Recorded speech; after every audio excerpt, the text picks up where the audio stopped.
Chapter 8. I couldn't sleep all night.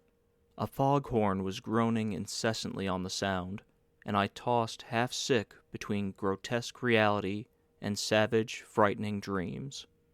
Toward dawn, I heard a taxi go up Gatsby's drive, and immediately I jumped out of bed and began to dress.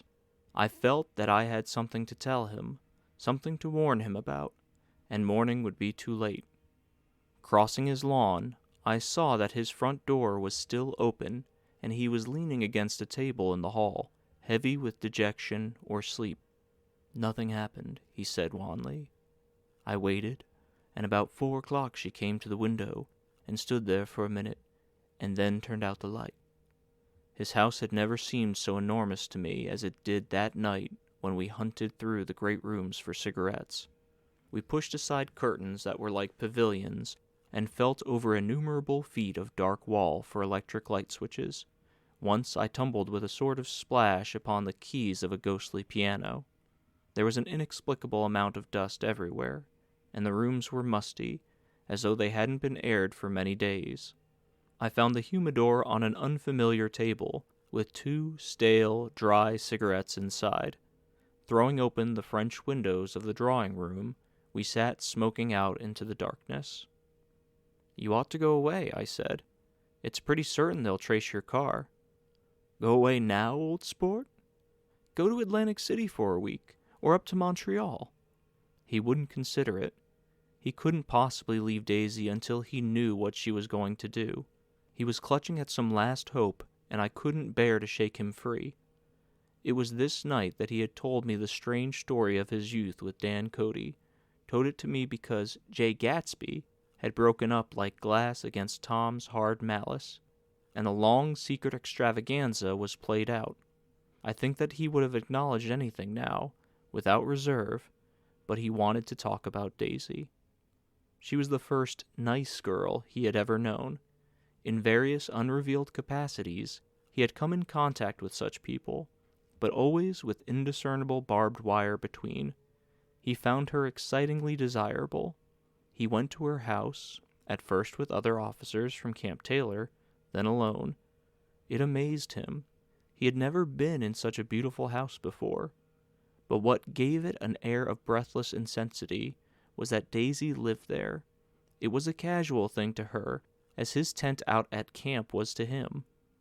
There was a ripe mystery about it, a hint of bedrooms upstairs more beautiful and cool than other bedrooms, of gay and radiant activities taking place through its corridors, and of romances that were not musty and laid away already in lavender, but fresh and breathing and redolent of this year's shining motor cars and of dances whose flowers were scarcely withered. It excited him, too, that many men had already loved Daisy. It increased her value in his eyes. He felt their presence all about the house, pervading the air with the shades and echoes of still vibrant emotions. But he knew that he was in Daisy's house by a colossal accident. However glorious might be his future as Jay Gatsby, he was at present a penniless young man without a past, and at any moment the invisible cloak of his uniform might slip from his shoulders. So he made the most of his time. He took what he could get, ravenously and unscrumptiously. Eventually he took Daisy one still October night, took her because he had no real right to touch her hand. He might have despised himself, for he had certainly taken her under false pretenses. I don't mean that he had traded on his phantom millions, but he had deliberately given Daisy a sense of security, let her believe that he was a person from much the same strata as herself, that he was fully able to take care of her. As a matter of fact, he had no such facilities. He had no comfortable family standing behind him, and he was liable at the whim of an impersonal government to be blown anywhere about the world. He didn't despise himself, and it didn't turn out as he had imagined. He had intended, probably, to take what he could and go, but now he found that he had committed himself to the following of a grail. He knew that Daisy was extraordinary, but he didn't realize just how extraordinary a nice girl could be. She vanished into her rich house, into her rich life, full life, leaving Gatsby nothing. He felt married to her.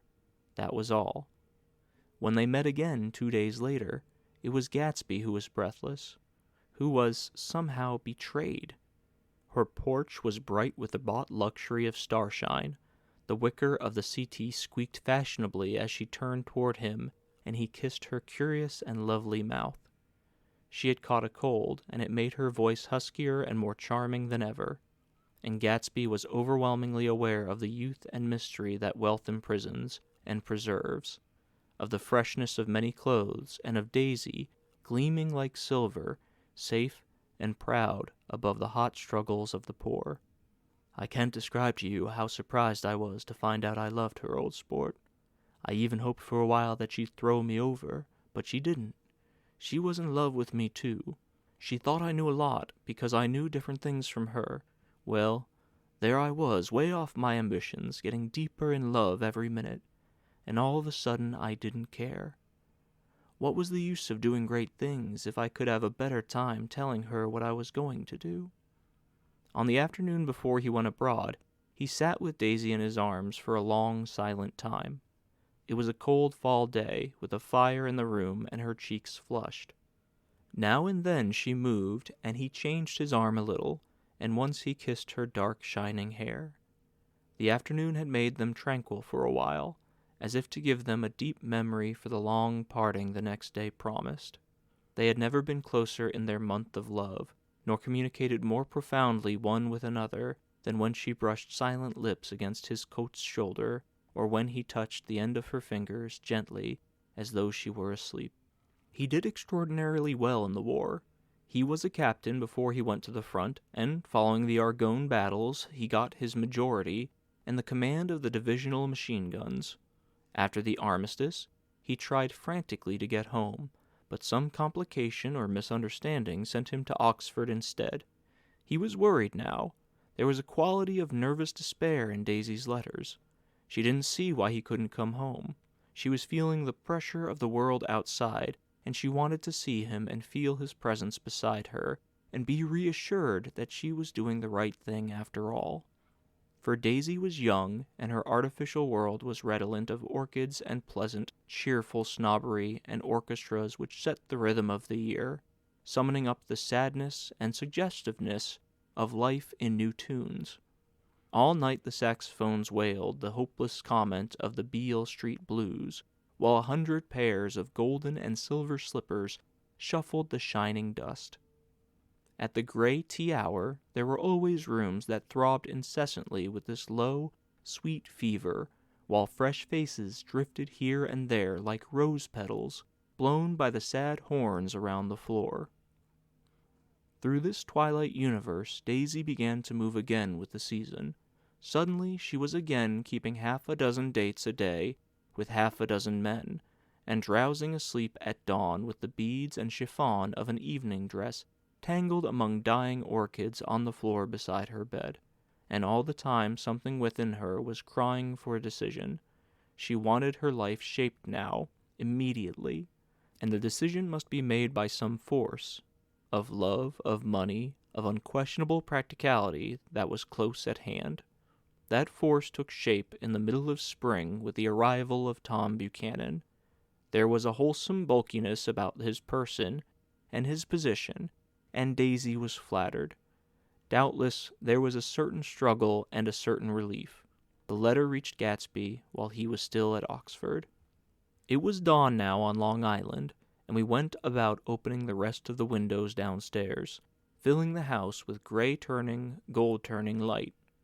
The shadow of a tree fell abruptly across the dew, and ghostly birds began to sing among the blue leaves. There was a slow, pleasant movement in the air, scarcely a wind, promising a cool, lovely day. I don't think she ever loved him. Gatsby turned around from a window and looked at me challengingly. You must remember, old sport, she was very excited this afternoon. He told her those things in a way that frightened her, that made it look as if I was some kind of cheap sharper, and the result was she hardly knew what she was saying. He sat down gloomily.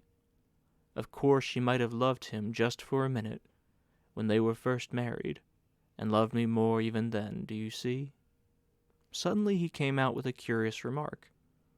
"In any case," he said, "it was just personal." What could you make of that, except to suspect some insensitivity in his conception of the affair that couldn't be measured? He came back from France when Tom and Daisy were still on their wedding trip, and made a miserable but irresistible journey to Louisville on the last of his army pay. He stayed there a week, walking the streets where their footsteps had clicked together through the November night, and revisiting the out-of-the-way places to which they had driven in her white car. Just as Daisy's house had always seemed to him more mysterious and gay than other houses, so was his idea of the city itself, even though she was gone from it, was pervaded with a melancholy beauty. He left feeling that if he had searched harder, he might have found her, that he was leaving her behind. The day coach, he was penniless now, was hot.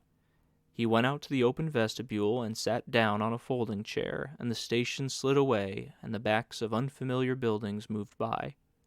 Then out into the spring fields, where a yellow trolley raced them for a minute with people in it, who might have once seen the pale magic of her face along the casual street.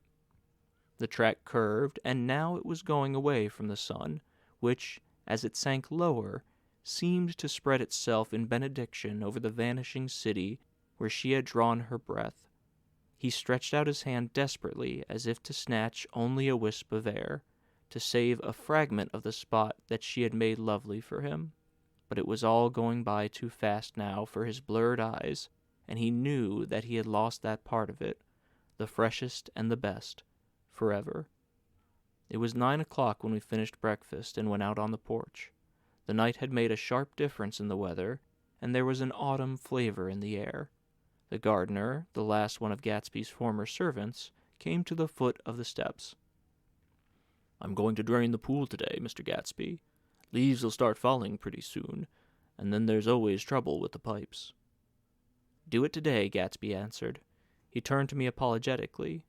"You know, old sport, I've never used that pool all summer." I looked at my watch and stood up. 20 minutes to my train. I didn't want to go to the city. I wasn't worth a decent stroke of work, but it was more than that. I didn't want to leave Gatsby. I missed that train, and then another, before I could get myself away. "I'll call you up," I said finally. "Do, old sport." "I'll call you about noon." We walked slowly down the steps. "I suppose Daisy'll call too." He looked at me anxiously, as if he hoped I'd corroborate this. "I suppose so." "Well, goodbye." We shook hands, and I started away. Just before I reached the hedge, I remembered something and turned around. "They're a rotten crowd," I shouted across the lawn. "You're worth the whole damn bunch put together." I've always been glad I said that. It was the only compliment I ever gave him, because I disapproved of him from beginning to end. First he nodded politely, and then his face broke into that radiant and understanding smile, as if we'd been in ecstatic cahoots on that fact all the time.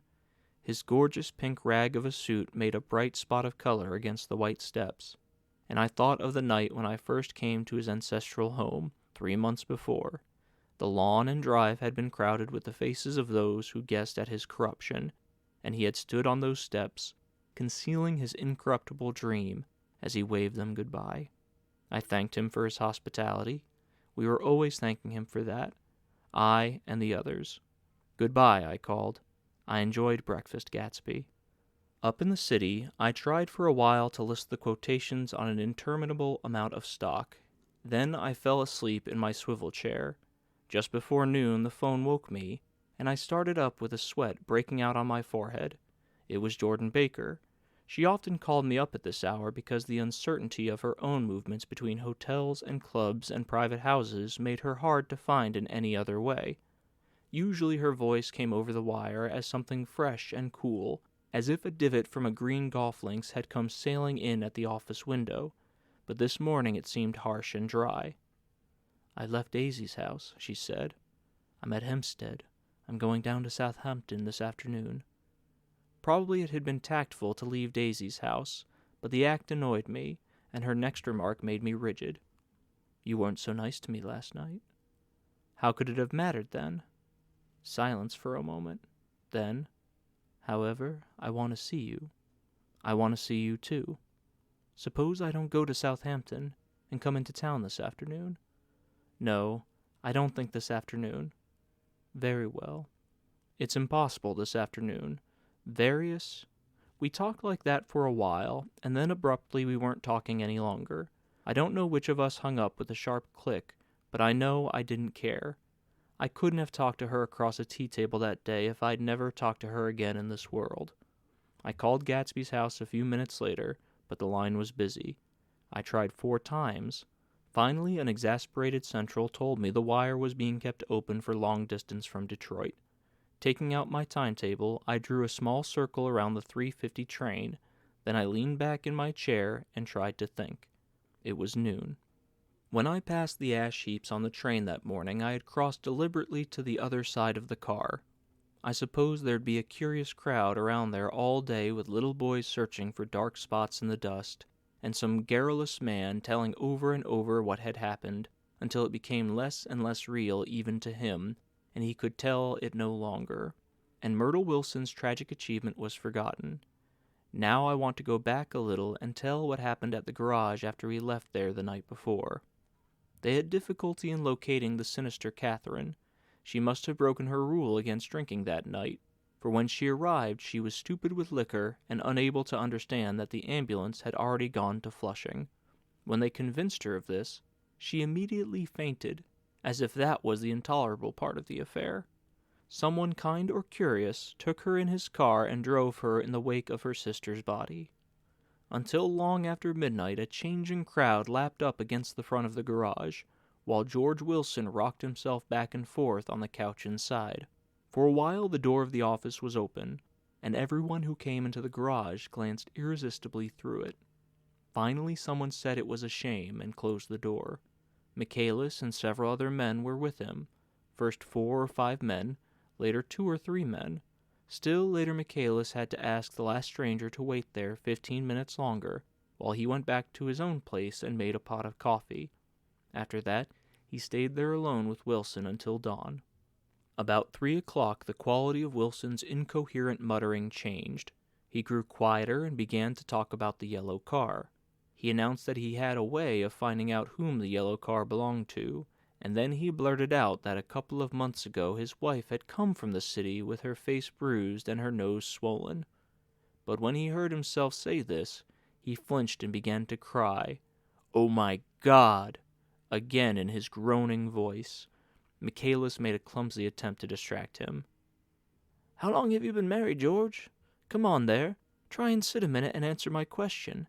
How long have you been married?" 12 years. "Ever had any children? Come on, George, sit still. I asked you a question. Did you ever have any children?" The hard brown beetles kept thudding against the dull light, and whenever Michaelis heard a car go tearing along the road outside, it sounded to him like the car that hadn't stopped a few hours before. He didn't like to go into the garage because the workbench was stained where the body had been lying, so he moved uncomfortably around the office. He knew every object in it before morning, and from time to time sat down beside Wilson, trying to keep him more quiet. "Have you got a church to go to sometimes, George? Maybe even you haven't been there for a long time. Maybe I could call up the church and get a priest to come over and he could talk to you, see? Don't belong to any. You ought to have a church, George, for times like this. You must have gone to church once. Didn't you get married in a church? Listen, George, listen to me. Didn't you get married in a church?" That was a long time ago. The effort of answering broke the rhythm of his rocking. For a moment he was silent. Then the same half-knowing, half-bewildered look came back to his faded eyes. "Look in the drawer there," he said, pointing at the desk. "Which drawer?" "That drawer. That one." Michaelis opened the drawer nearest his hand. There was nothing in it but a small, expensive dog leash, made of leather and braided silver. It was apparently new. "This?" he inquired, holding it up. Wilson stared and nodded. "I found it yesterday afternoon. She tried to tell me about it, but I knew it was something funny." "You mean your wife bought it?" "She had it wrapped in tissue paper on her bureau." Michaelis didn't see anything odd in that, and he gave Wilson a dozen reasons why his wife might have bought the dog leash, but conceivably Wilson had heard some of these same explanations before from Myrtle, because he began saying, "Oh my God," again in a whisper. His comforter left several explanations in the air. "Then he killed her," said Wilson. His mouth dropped open suddenly. "Who did?" "I have a way of finding out." "You're morbid, George," said his friend. "This has been a strain on you, and you don't know what you're saying. You better try and sit quiet till morning." "He murdered her." "It was an accident, George." Wilson shook his head. His eyes narrowed and his mouth widened slightly with a ghost of a superior "I know," he said definitely. "I'm one of these trusting fellas, and I don't think any harm to nobody. But when I get to know a thing, I know it. It was the man in that car. She ran out to speak to him, and he wouldn't stop."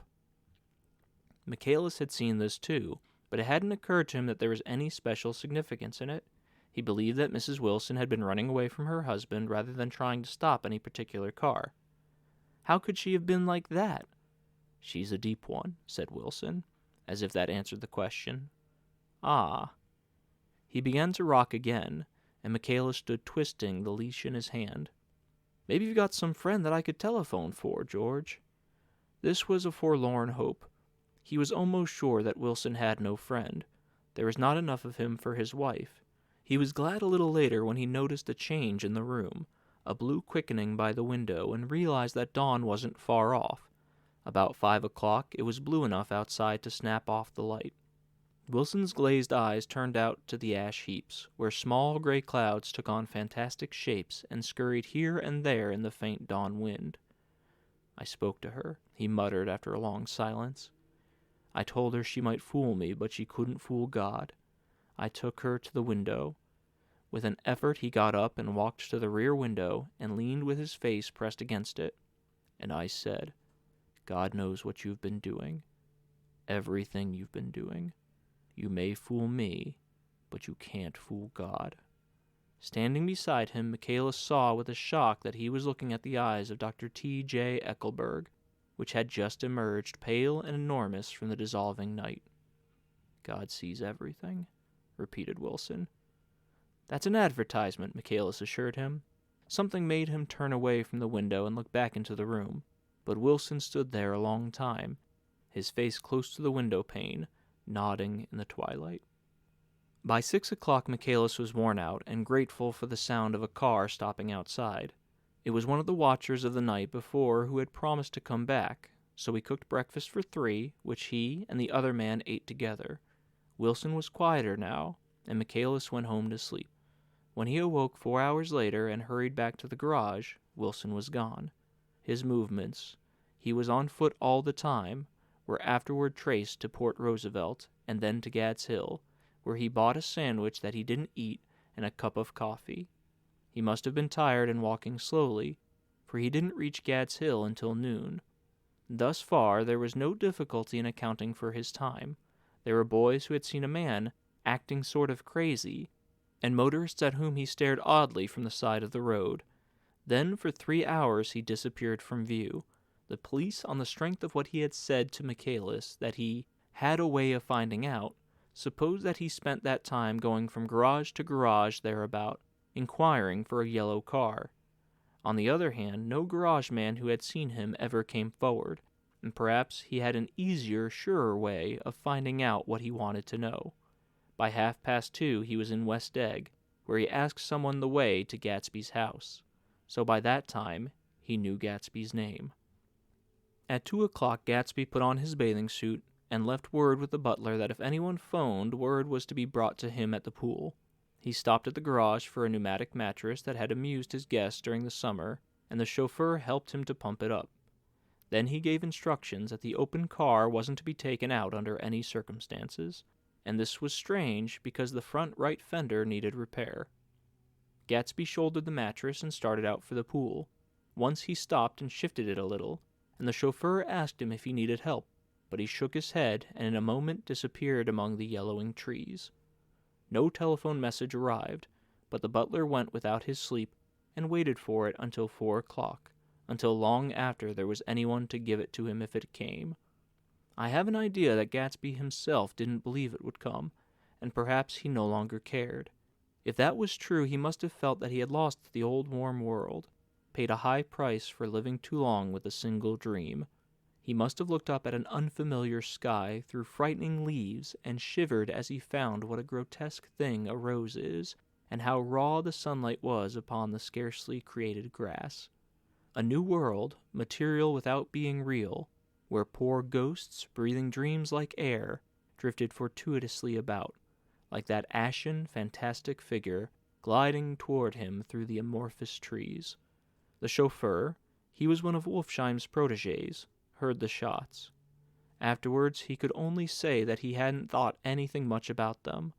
I drove from the station directly to Gatsby's house, and my rushing anxiously up the front steps was the first thing that alarmed anyone. But they knew then, I firmly believe. With scarcely a word said, 4 of us, the chauffeur, butler, gardener, and I, hurried down to the pool. There was a faint, barely perceptible movement of the water, as the fresh flow from one end urged its way towards the drain at the other. With little ripples that were hardly the shadows of waves, the laden mattress moved irregularly down the pool. A small gust of wind that scarcely corrugated the surface was enough to disturb its accidental course with its accidental burden. The touch of a cluster of leaves revolved it slowly, tracing, like the leg of transit, a thin red circle in the water. It was after we started with Gatsby toward the house that the gardener saw Wilson's body a little way off in the grass, and the holocaust was complete.